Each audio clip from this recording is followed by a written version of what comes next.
Shalom, je vous salue au nom tout-puissant de Jésus-Christ de Nazareth. J'aimerais aujourd'hui partager avec vous quelque chose de très important. Nous allons parler des raisons pour lesquelles les enfants de Dieu n'arrivent pas à être délivrés des femmes et des maris de nuit. Vous savez, le phénomène des femmes et des maris de nuit est un phénomène très présent dans la vie des hommes ici sur terre. Et ce qui est dommage, c'est que même ceux qui sont nés de nouveau, et même les serviteurs et les servantes de Dieu, continuent à souffrir de ce phénomène des femmes et des maris de nuit. Et plusieurs personnes sont frustrées parce qu'elles sont remplies du Saint-Esprit et parlent en langue. Elles vivent dans la sainteté, dans la sanctification, dans la crainte de Dieu. Mais malgré cela, elles ne sont pas délivrées. Certaines personnes sont embarrassées parce qu'elles ont tellement jeûné, tellement prié, offert des sacrifices, bâti des autels pour être délivrées des femmes et des maris de nuit. Mais ce phénomène perdure. Et certaines personnes se posent même la question, est-ce qu'un jour, elles pourront être délivrées de ces femmes et de ces maris de nuit? Et c'est cette question que je veux répondre aujourd'hui en partageant avec vous 8 points ou 8 raisons pour lesquelles les enfants de Dieu ne sont pas délivrés des femmes et des maris de nuit. Vous savez, le phénomène des femmes et des maris de nuit, c'est un phénomène que j'ai commencé à étudier il y a plus d'une dizaine d'années. Donc ce que je vais partager avec vous, c'est le résultat de plus d'une dizaine d'années d'études, d'expériences, d'enseignements et de révélations dans ce domaine spécifique des attaques spirituelles des femmes et des maris de nuit. La première raison, c'est que on ne comprend pas la nature du problème des femmes et des maris de nuit. Quand tu ne comprends pas la nature d'un problème, il sera très très difficile pour toi de résoudre ce problème. Et beaucoup de chrétiens ignorent la nature du problème des femmes et des maris de nuit. Ils se disent que le problème des femmes et des maris de nuit, c'est tout simplement un esprit impur qui les attaque sexuellement et autres. Alors qu'au fait, le problème des femmes et des maris de nuit, ce n'est pas tout simplement une attaque d'un esprit impur, mais au fait, c'est un mariage spirituel.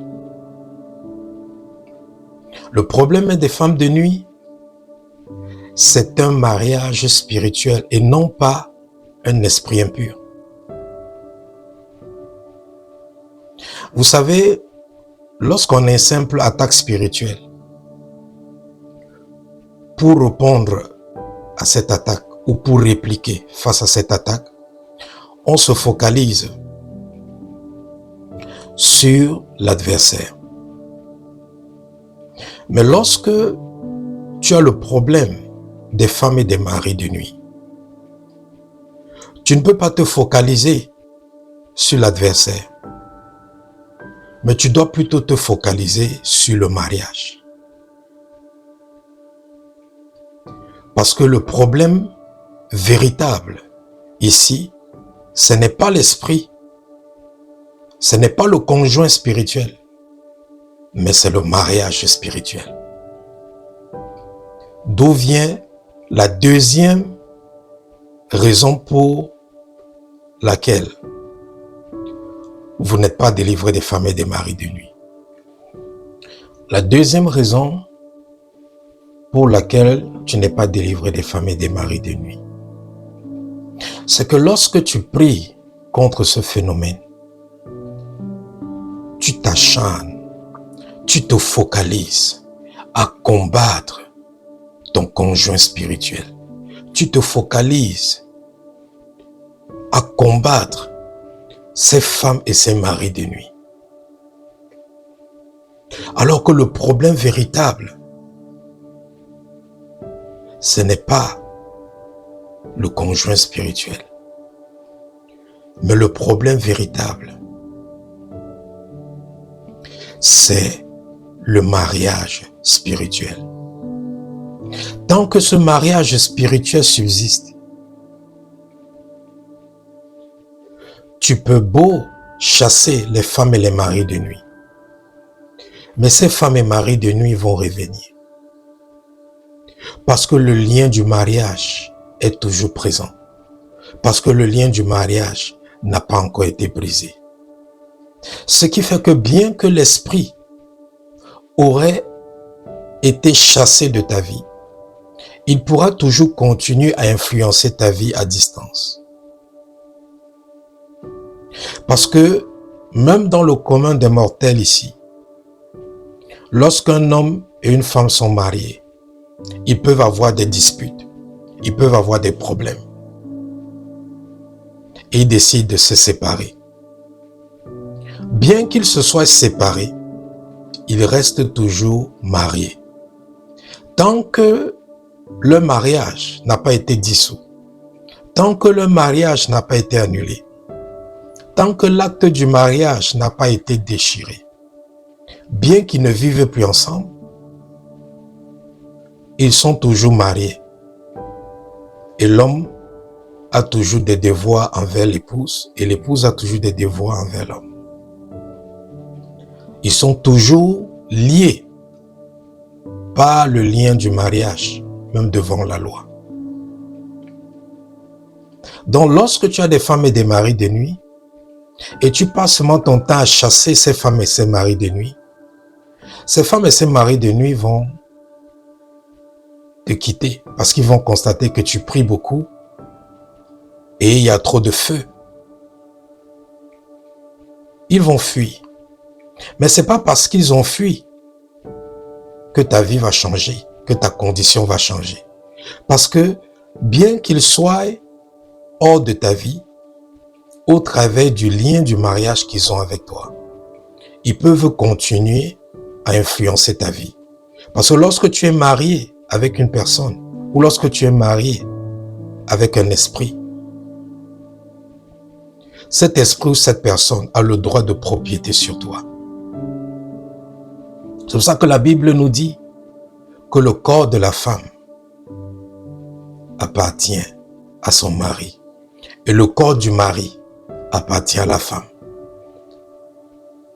Donc bien qu'un esprit de femme ou de mari de nuit ait été chassé de ta vie, il peut continuer à nuire à ta vie comme d'habitude.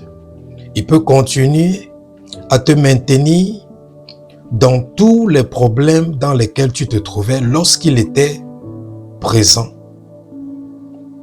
Donc chasser les femmes et les maris de nuit, ou se focaliser sur ces démons ou sur ces esprits pour être délivré de ce phénomène n'est pas la bonne solution. Parce que la cible, le véritable problème ici, ce n'est pas l'esprit, mais c'est le mariage. La troisième raison pour laquelle tu n'es pas délivré des femmes et des maris de nuit, c'est la mauvaise approche. Ton approche lorsque tu recherches la délivrance est très importante. Tu peux avoir la puissance, tu peux avoir l'onction, tu peux avoir l'autorité. Mais si tu as une mauvaise approche, tu n'auras pas de résultat. Et la mauvaise approche que les enfants de Dieu ont, c'est qu'ils dépensent tous les efforts pour combattre les symptômes des femmes et des maris de nuit dans leur vie. Parce que nous savons que lorsqu'une personne a une femme ou un mari de nuit, il y a beaucoup de manifestations. Parce que la présence d'une femme ou d'un mari de nuit dans la vie de quelqu'un, ça va créer beaucoup de problèmes. Les problèmes émotionnels, la colère, la violence, le manque d'affection. Ça peut causer les problèmes financiers. Ça peut causer les problèmes matériels. Ça peut causer les problèmes spirituels. Et lorsque tu passes ton temps à prier par rapport à tous ces problèmes ou contre tous ces problèmes qui sont causés par la présence du mari ou de la femme de nuit dans ta vie, c'est une mauvaise approche. Tu es en train de te concentrer sur les symptômes. Parce que les attaques des femmes et des maris de nuit, ce ne sont pas le problème véritable. Les attaques des femmes et des maris de nuit ne sont que la manifestation des symptômes du problème réel. Et ce problème réel, c'est quoi? C'est le mariage spirituel. C'est pour ça qu'on parle de femmes et de mari. Si on parle de femmes et de mari, c'est parce qu'il y a un mariage légitime qui permet à ce qu'un esprit est considéré comme l'époux, l'épouse ou le conjoint d'une personne. La quatrième raison pour laquelle vous n'êtes pas délivré des femmes et des maris de nuit, c'est parce que vous êtes ignorant d'un phénomène appelé la polygamie et la polyandrie spirituelle. Polygamie et polyandrie spirituelle. Vous devez savoir, nous savons ce que c'est la polygamie, lorsque un homme est marié à plus d'une femme. La polyandrie, lorsqu'une femme est mariée à plus d'un homme. La polygamie et la polyandrie sont des choses qui ont été créées dans le monde invisible, dans le monde des ténèbres. Parce que tout ce que nous voyons ici sur terre n'est que la réflexion de ce qui a été créé, initié ou engendré dans le monde invisible ou le monde des ténèbres. Donc dans le monde des ténèbres, on a inspiré les humains à commencer ici sur terre la polygamie et la polyandrie. La Bible nous fait savoir dans le livre de Genèse chapitre 4 verset 19 que Lémec a épousé plus d'une épouse. C'est le premier homme à commencer la polygamie ici sur terre. Et la Bible nous dit que Lémec était un descendant de Caïn. Et nous savons que Caïn, c'était un individu qui avait été maudit par Dieu. Donc ce n'est pas une coïncidence que c'est un descendant de Caïn qui vient avec un système tel que la polygamie ici sur terre. Donc, étant donné que la polygamie et la polyandrie ont été initiées dans le monde des ténèbres et a été inspiré aux êtres humains ici sur terre, vous devez savoir qu'un être humain peut être marié à plusieurs esprits. Et aussi, un esprit peut être marié à plusieurs êtres humains. Et beaucoup d'enfants de Dieu sont ignorants de cela.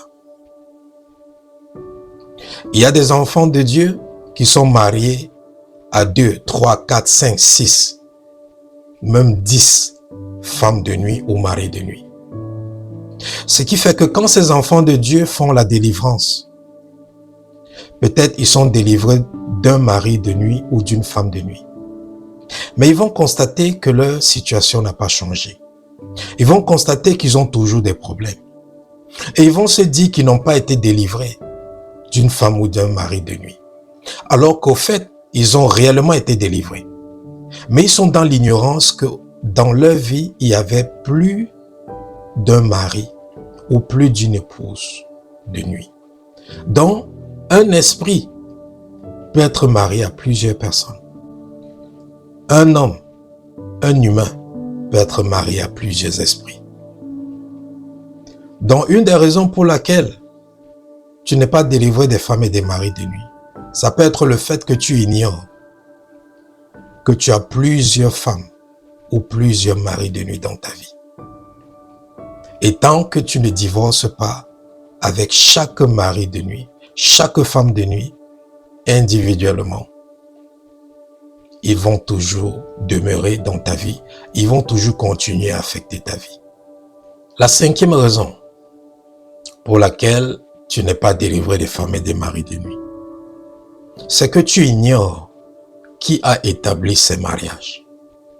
C'est très important de savoir qui a établi le mariage. Parce que vous devez savoir que dans le monde spirituel, le consentement n'est pas nécessaire pour établir un mariage. Et si le consentement n'est pas nécessaire pour établir un mariage, cela veut dire qu'on peut marier quelqu'un sans son consentement. Et c'est ce qu'on appelle les mariages forcés. Oui, nous savons que même ici, sur Terre, les mariages forcés existent. Ce sont des choses qui ont été inspirées par le monde des ténèbres aux humains. Vous allez voir dans le temps, les parents mariaient leurs enfants à des personnes qu'ils ne connaissaient même pas. C'est un système qui est inspiré par le monde des ténèbres. Et de même que un parent arrange le mariage de son enfant et marie son enfant à une personne, spirituellement aussi, on peut te marier sans ton consentement. Une personne dans ta lignée sanguine peut te marier à des esprits sans ton consentement. Un ancêtre peut marier toute sa descendance à un esprit ou à plusieurs esprits sans leur consentement. Ce qui fait que dès que tu nais, tu as déjà un mari ou une femme de nuit. Plusieurs personnes ont eu leur mari ou leur femme de nuit dès la naissance parce qu'ils viennent ou qu'ils font partie de la descendance d'une personne qui a marié toute sa postérité à un esprit ou à plusieurs esprits. Ce qui revient à dire que le mariage n'a pas été établi par toi. Ce n'est que celui qui établit le mariage qui peut annuler ce mariage. C'est la raison pour laquelle, lorsqu'un homme ou une femme sont mariés, il faut que cet homme et cette femme aillent devant le juge pour que le mariage soit dissous ou annulé. Personne ne peut envoyer quelqu'un divorcer à sa place parce que ce sont ceux qui ont initié le mariage. Ce sont ceux-là qui doivent aussi dissoudre le mariage. Donc, tu passes ton temps à briser les mariages spirituels que tu as établis avec les femmes et des maris de nuit. Mais ces femmes et maris de nuit ne quittent pas ta vie. Pourquoi? Parce que tu n'es pas habilité à dissoudre ce mariage puisque tu n'es pas celui qui a initié ce mariage. C'est ton ancêtre, c'est ton parent, c'est ton grand-père, ta grand-mère. C'est un membre de ta lignée sanguine. Ce qui fait que tes repentances, tes brisements de mariage spirituel n'ont pas d'effet. Mais si tu as la révélation que la femme ou le mari de nuit qui est dans ma vie est le produit d'un mariage spirituel qui n'a pas été initié par moi, mais qui a été initié par un ancêtre ou par une personne dans ma lignée sanguine. Pour briser ce mariage, comment tu dois t'y prendre? Tu dois te repentir en tant que cette personne qui a initié ce mariage. Et puis tu dois annuler ce mariage au nom de cette personne ou en tant que cette personne. Parce que bien aimé, il y a un protocole. Dans le monde spirituel, il y a un protocole pour toutes choses. Et un protocole pour annuler une alliance, pour annuler un mariage, il faut que celui ou celle qui établit cette alliance ou ce mariage soit présent. Donc j'ai constaté que beaucoup de gens qui souffrent des femmes et des maris de nuit, quand on creuse en profondeur, on constate que la femme ou le mari de nuit dans leur vie n'est pas venu d'un mariage qu'ils ont eux-mêmes établi, mais c'est venu d'un mariage d'un ancêtre, d'une personne dans la lignée sanguine qui a marié toute sa postérité à un esprit ou à plusieurs esprits. Donc, c'est important de savoir qui a établi le mariage entre toi et ce mari ou cette femme de nuit. Parce que cela va te permettre d'être mieux orienté pour annuler ce mariage. La 6e raison pour laquelle tu n'es pas délivré des femmes et des maris de nuit, c'est parce que tu ignores le fait que toutes les femmes et les maris de nuit ne sont pas des démons. Tous les femmes et les maris de nuit ne sont pas les esprits des eaux. Oui, certaines femmes et maris de nuit sont des démons. Oui, certaines femmes et maris de nuit sont des esprits marins ou des esprits des eaux. Mais il faut aussi savoir que certains femmes et maris de nuit sont des esprits humains. Ouais. Un être humain comme toi et moi peut être femme ou mari de nuit d'une personne. Les satanistes, les sorciers, les marabouts, les féticheurs, les agents de Satan, ils ont la capacité, en tant qu'être humain, de projeter leur esprit hors de leur corps et de se marier à une personne et d'être le mari spirituel de cette personne. Donc, pendant les séances de délivrance, souvent on constate que les femmes et les maris de nuit dans la vie des gens sont des êtres humains et souvent des personnes qu'ils connaissent. Souvent, ce sont des amis, des anciens copains, des anciennes copines. Souvent, ce sont des parents, des grands-parents, des oncles, des tantes, des cousins, des cousines, qui sont des agents des ténèbres ou qui sont dans la sorcellerie et qui sont capables de marier spirituellement des humains. Et lorsque tu ignores que ta femme ou ton mari de nuit est un esprit humain, tu auras une mauvaise orientation ou tu vas avoir une mauvaise approche pour ta délivrance. Parce que la manière dont on traite une femme ou un mari de nuit qui est un démon, c'est différent de la manière qu'on traite une femme ou un mari de nuit qui est un esprit humain. Parce que chasser un esprit humain, c'est plus complexe que chasser un démon. C'est plus facile de chasser un démon dans la vie de quelqu'un. Mais chasser un esprit humain dans la vie de quelqu'un, c'est un peu plus complexe, un peu plus compliqué. Parce qu'un esprit humain, c'est un être humain comme toi et moi. Il a aussi le sang, il a aussi la chair, il est esprit. Donc quand il faut délivrer quelqu'un d'un démon, on peut seulement se limiter à une séparation de l'esprit. Mais quand il faut délivrer quelqu'un qui a un esprit humain, comme femme ou mari de nuit, il faut séparer cette personne au niveau de l'esprit, séparer cette personne au niveau du corps, séparer cette personne au niveau de l'âme. Mais je ne vais pas entrer dans les détails de ça aujourd'hui, on en parlera plus tard.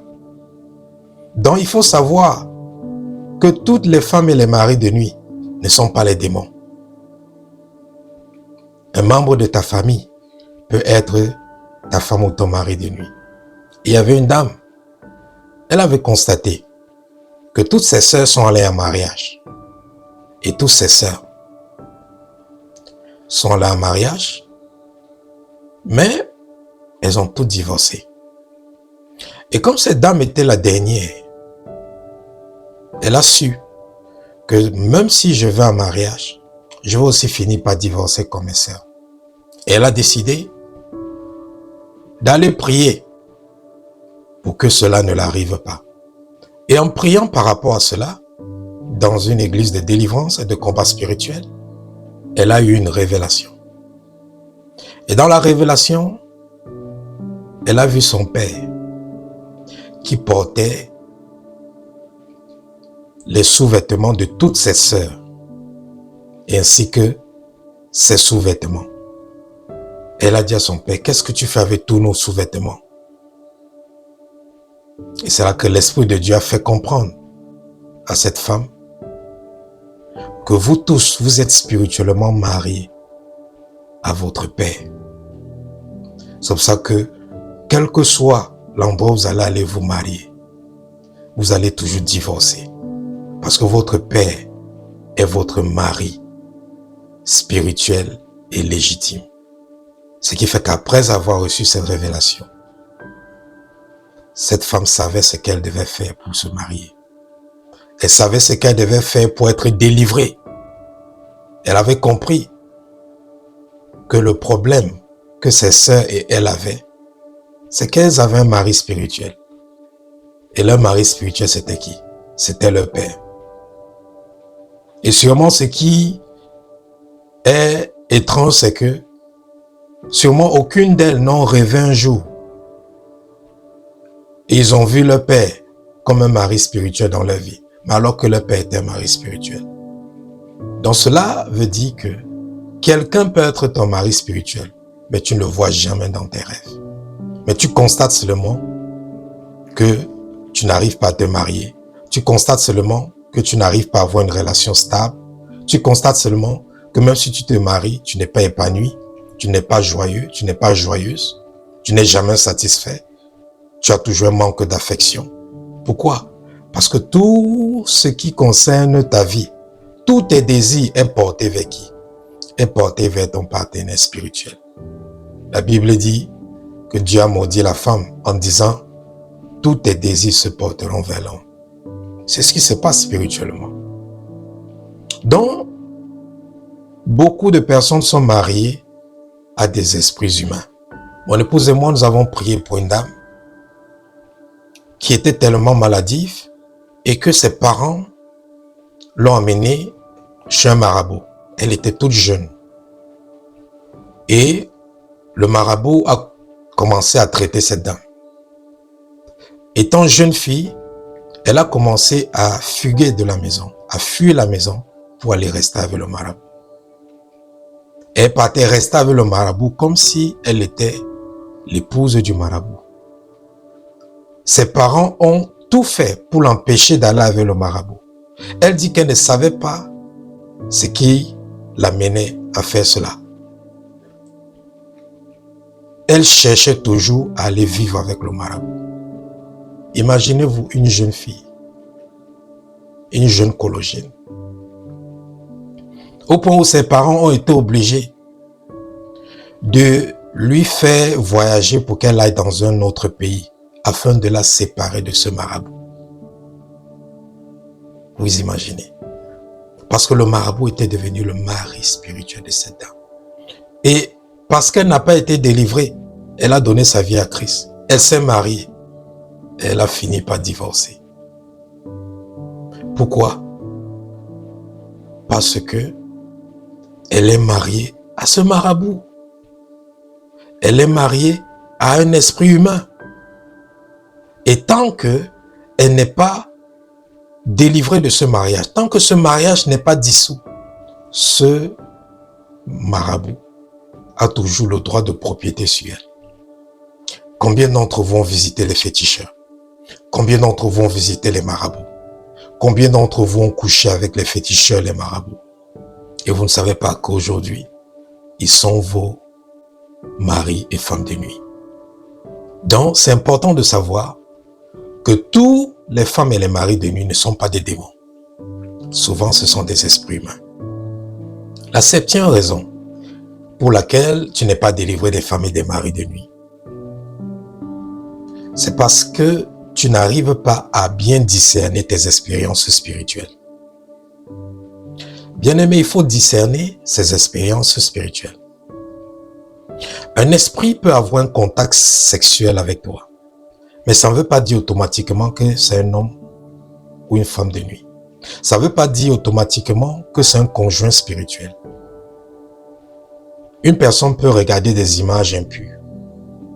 Et l'esprit derrière ces images impures vient visiter cette personne dans les rêves et vient avoir un contact sexuel avec cette personne.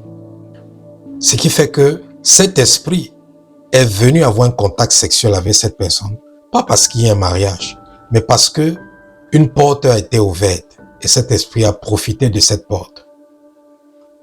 Ce qui fait que cette personne, tout ce qu'elle a à faire, c'est de se repentir d'avoir regardé cette image et après elle peut prendre autorité et chasser cet esprit. Et si en se tenant automatiquement, cette personne sera délivrée de cet esprit.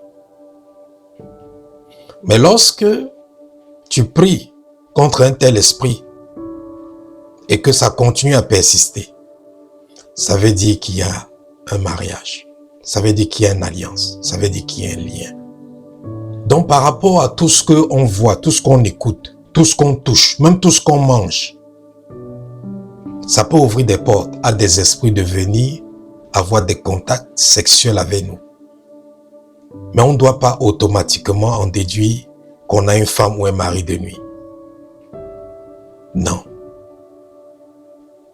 Les femmes et les maris de nuit, c'est lorsque il y a l'existence d'un mariage spirituel. Mais quelqu'un qui regarde trop des choses impures, automatiquement, les esprits impurs vont venir souiller cette personne. Les esprits impurs vont venir abuser de cette personne. Mais ça ne veut pas dire que cette personne a des femmes et des maris de nuit. C'est pour ça qu'il y a eu certaines personnes qui avaient beaucoup d'attaques des esprits impurs, qui venaient les souiller, qui venaient les abuser, qui venaient avoir des contacts sexuels avec eux. Mais après leur repentance et leur prière, ils n'ont plus eu ce phénomène. Pourquoi? Parce qu'il n'y avait pas un mariage entre eux et ces esprits. Donc ce n'était pas leur mari spirituel ou leur femme spirituelle. C'était pas leur conjoint spirituel. Mais c'était juste des esprits impurs qui avaient trouvé un accès à la vie de ces personnes. Mais lorsqu'il y a un mariage spirituel, lorsqu'il y a un lien marital, matrimonial, tu ne peux pas être délivré tant que le mariage n'est pas dissous. Donc il est important de discerner les expériences spirituelles qu'on a avec les esprits qui nous contactent sexuellement. Alors, 8e raison pour laquelle tu n'es pas délivré des femmes, des maris de nuit, c'est parce que tu ignores que le phénomène des femmes et des maris de nuit est une cause cachée du célibat et des mariages brisés. Plusieurs personnes qui sont célibataires se disent souvent même que Dieu les a oubliés, alors que Dieu ne les a pas oubliés. Le problème, c'est que quand Dieu veut amener un conjoint vers ces personnes, le diable se présente et accuse ces personnes en présentant les mariages spirituels que ces personnes ont avec des esprits. Ce qui fait que, à ce moment-là, Dieu est dans l'obligation de ne pas permettre que tu te maries avec le conjoint qu'il a prévu pour toi. Parce que notre Dieu est un Dieu qui suit les protocoles, parce que c'est lui qui a établi les protocoles. Le monde des ténèbres fonctionne selon le protocole que Dieu a établi, selon les principes que Dieu a établis. C'est pour ça que le diable nous accuse en se basant sur le protocole, sur les principes de Dieu, sur la parole de Dieu. Et Dieu ne reconnaît pas la polygamie. Dieu ne reconnaît pas la polyandrie. Donc pour Dieu, si quelqu'un est déjà marié spirituellement, le diable a le droit légal de faire tout ce qu'il veut de la vie matrimoniale ou maritale de ces personnes. C'est pour ça que beaucoup de personnes n'arrivent pas à se marier, tout simplement parce que spirituellement, elles sont déjà mariées. Et tant qu'elles n'ont pas dissous ce mariage spirituel, elles ne vont jamais se marier. Et ceux qui arrivent même à se marier vont constater qu'elles ne sont pas épanouies dans le mariage. Elles vont constater qu'il y a toujours le manque d'affection, il y a toujours des crises, il y a toujours quelque chose qui les empêche d'être satisfaits, qui les empêche de se réjouir, de profiter, d'être dans le bonheur dans leur mariage. Pourquoi? Parce que le mariage spirituel, c'est ça qui va plus affecter ta vie que ton mariage physique. Ton mariage spirituel va plus affecter ta vie que ton mariage physique. Donc si tu es marié à un être humain, et que tu es marié à un esprit, c'est le mariage que tu as avec l'esprit qui aura plus de pouvoir, plus de dominance sur ta vie. C'est la raison pour laquelle vous pouvez voir une personne qui est mariée à son conjoint ou à sa conjointe, mais qui reste 5 ans, 10 ans, sans jamais avoir des moments d'intimité avec son conjoint ou sa conjointe. Pourquoi? Parce que physiquement, cette personne est mariée avec un être humain. Mais spirituellement, cette personne est mariée avec un esprit. Et c'est cet esprit qui satisfait cette personne au point où cette personne n'a plus besoin d'être satisfaite par l'humain avec qui il ou elle est marié. Donc, si beaucoup de personnes aujourd'hui dissouent le mariage spirituel qu'ils ont avec les femmes et les maris de nuit, ils seront étonnés de voir qu'ils vont se marier le mois qui suit. Ils seront étonnés de voir que leur mariage va devenir comme un paradis sur terre, où l'épanouissement, la joie, le bonheur, la satisfaction sera en abondance. Donc, bien-aimé, quand tu analyses ces 8 points que je viens de partager avec toi, tu peux déjà comprendre qu'il y a beaucoup de choses que nous ignorons qui nous maintiennent dans la captivité de ces femmes et de ces maris de nuit. Et tant que nous ne prenons pas en considération ces 8 choses que j'ai citées, tu vas beau parler en langue, tu vas beau bâtir des autels, offrir des sacrifices, crier, pleurer devant Dieu, mais il n'y aura pas de changement. C'est pour ça que Dieu va susciter un individu comme moi pour venir te révéler ces choses, pour que tu puisses les prendre en considération et que tu puisses revoir ton approche vis-à-vis de ce problème des femmes et des maris de nuit. J'en parlerai plus en profondeur de ce problème afin de pouvoir t'équiper et t'outiller afin que tu sois capable d'être délivré définitivement et permanemment de ces femmes et de ces maris de nuit sans avoir besoin de l'aide d'un pasteur. Juste en suivant les principes, le protocole de Dieu, tu seras capable de mettre fin à cette captivité dans ta vie une fois pour toutes. Que Dieu te bénisse. Shalom.